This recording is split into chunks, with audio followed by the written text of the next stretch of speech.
जी sir, यहाँ पर अगर आप ध्यान दीजिएगा क्यू कैपेसिटर हमारे पास आ जाता है बेसिकली तो Q initial value into E का power minus T by two और प्लस आ जाता है Q steady state into one minus T, मतलब कि आ जाएगा तो बेसिकली ई का power minus T by two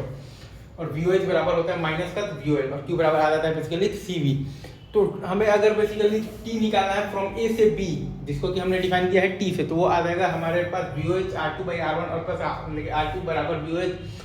into one minus E का पावर माइनस आ जाएगा basically T by R C और प्लस आ जाएगा V O L R two by are one और plus are two into E का power minus आ जाएगा बेसिकली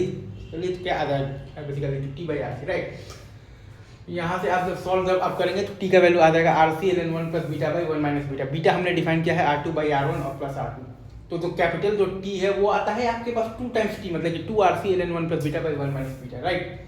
अब हमने अगर बेसिकली यहाँ पर क्या निकालना है बेसिकली तो टी वन निकालना है, राइट। टी वन हमने यहाँ पर डिराइव मतलब माना है बेसिकली ए से ओ का टाइम है, तो वो इक्वेशंस में रखिएगा तो टी वन आ जाएगा r C L N one plus beta. वैसे ही हमने टी टू माना है ओ से बी, तो वही सेम इक्वेशंस में रखिएगा। तो टी टू हमारे पास अगर आप यहाँ पर ध्यान देंगे, ठीक है सर, तो टी टू हमारे पास आ जाएगा, अगर आप यहाँ पर ध्यान से देखिएगा टी टू हमारे पास आ जाएगा r C L N one by one, मतलब भाई आ जाएगा तो वन माइनस बीटा। टी बराबर आ जाएगा T one plus T two मतलब R C L N one plus beta by one minus beta और कैपिटल टी जो कि हमारे पास टाइम पीरियड होता है वो आ जाएगा हमारे पास बेसिकली क्या आ जाएगा basically two r C L N one plus beta by one minus beta. T बराबर आ जाएगा two r C L N one plus beta by one minus beta. Simple maths है, प्योर मैथ्स है। बाकी आपको ये सर्किट पता है कि शुरू में वो वीओएच के हिसाब से चार्ज तो हो रहा है, तो वीओएच के हिसाब से चार्ज हो रहा है, लेकिन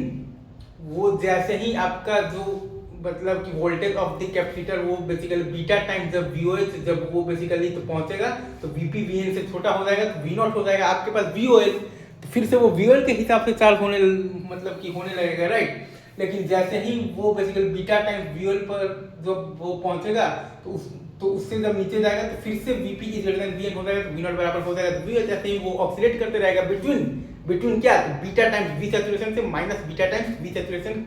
के बीच में वो ऑक्सीलेट करता रहेगा। वो मतलब कि ऑक्सीलेट वो करता रहेगा from minus beta times V saturation से लेकर बीटा टाइम्स वी सैचुरेशन के बीच में। और टाइमिंग्स वगैरह हमने फ्रीक्वेंसी वगैरह हर चीज़ निकाल लिया है और प्योर मैथ्स वही है, क्योंकि हमने अगर आप ध्यान दीजिएगा तो इलेक्ट्रोमैग्नेटिक इंडक्शन वाले चैप्टर में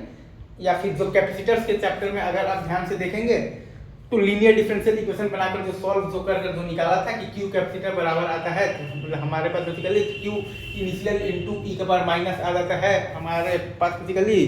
टी बाई टू और प्लस आ जाता है Q straight into one minus E का power minus T by to.